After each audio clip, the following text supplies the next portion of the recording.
Psalm 19, verses 1 through 4 from the NET Bible says, "The heavens declare God's glory." And this word glory is from the Greek word doxa. It means opinion.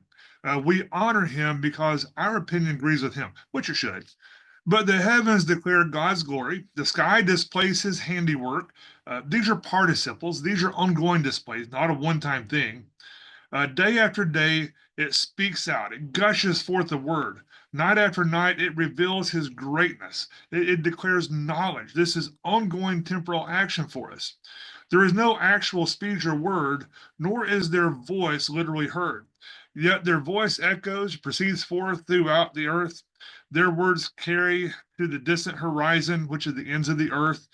In the sky, in the heavens, he has pitched a tent for the sun, which is a reference to the Mazzaroth, which is the uh, Jewish astrology. It's a way of remembering things, remembering the stories. It's the message of the stars. Then the other verse we're starting out with here is Romans chapter 120, also from the NET Bible. For since the creation of the world, his invisible attributes, his eternal power and divine nature, and the word eternal here is from aidios, it's unseen. His unseen power and divine nature have been clearly seen because they're understood through what has been made. So people are without excuse, they're without purpose, they have no result. After being enlightened, if they fall back into sin, there's no excuse. People are without an excuse because of the creation. These passages are a self revelation of God. Recently, in one of our studies, I mentioned the book of nature. And I want to clarify what is meant by the book of nature. I was asked to expound upon that a little bit after we finished recording. But the book of nature is not a literal book. You don't need to look it up on your favorite bookseller. But what the book of nature is, it's a general revelation of God.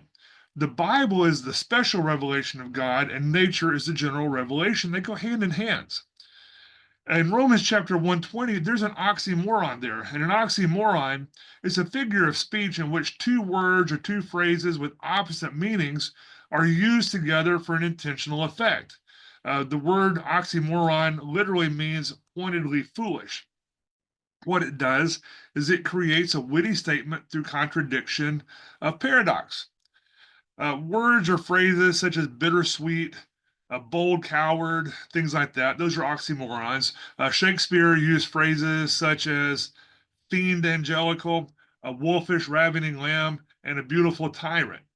But in this passage, we see that his unseen, and like I said, this is from the word aidios, and it does not mean eternal in our modern sense. It meant eternal when it was translated. We've changed the way we use eternal. But as his unseen power and divine nature have been clearly seen. Well, if it's unseen, how is it clearly seen? That's an oxymoron. But that's what the book of nature is. Now, this is not something that I came up with. This is a term that started being used in the late Middle Ages to refer metaphorically to the revelation of God outside the Bible through creation. Now, this doesn't mean that you don't need the Bible because the two go hand in hand, and our separation from the one goes hand in hand with our separation from the other. And that is our separation from a societal standpoint. We've been separated from the Bible and we've been separated from nature. The Belgic Confession of 1561, which was a comprehensive statement of Reformed faith, says in Article 2, we know God by two means. First, by the creation, preservation, and government of the universe, since the universe is before our eyes like a beautiful book in which all creatures, great and small, are as letters to make us ponder the invisible things of God. God's eternal power and divinity, as the Apostle Paul says in Romans 1:20. All these things are enough to convict humans and to leave them without excuse. Second, God makes himself known to us more clearly by his holy and divine words, as much as we need in this life for God's glory and for our salvation. In other words, we need both the literal physical book, the Bible that you're holding in your hand, and we need the book of nature. There are those who there are those who say, I don't need God or the Bible because I have nature. Well, that's worship of nature. We need both.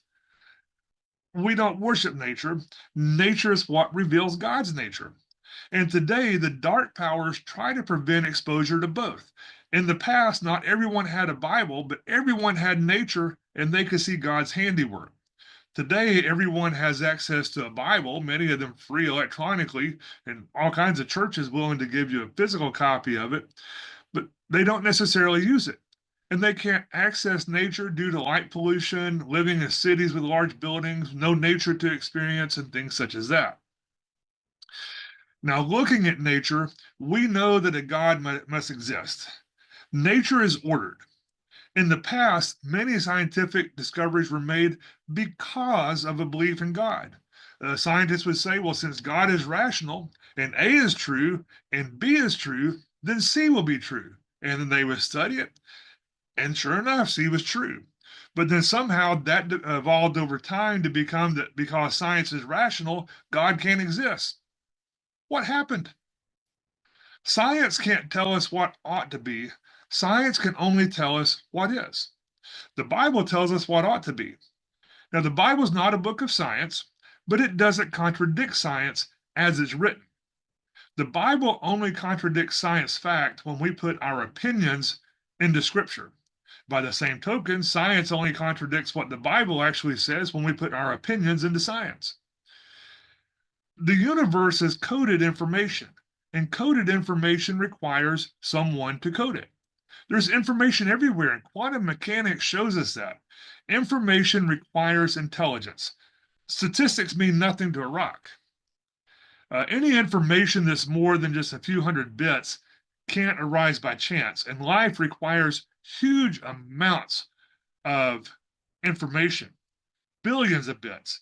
DNA contains 6 billion bits of information in each of a trillion cells in the human body. Life cannot arise by chance, and that's with a probability approaching 1.